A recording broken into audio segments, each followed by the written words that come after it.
यत्पुरुषेण हविषा देवा यज्ञमतन्वत प्रसन्तो अस्यासीदाज्यम् ग्रीष्मयज्ञशरद्धभिः सप्तास्यासन् परिधयः त्रिसप्तसमिधः कृताः देवा यज्ञम् तन्वानाः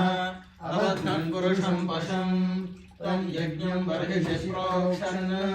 पुरुषम् जातमग्रतः तेन देवा यजन्त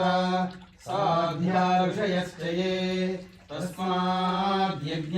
सर्वहुतः संहृतम् वृषदाज्यम् पशुस्ताश्चक्रे वायुव्यान् आरण्यान् ग्राम्याश्च ये तस्माद्यज्ञात्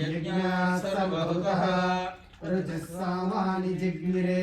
छन्दांसि जिग्मिरे तस्मात्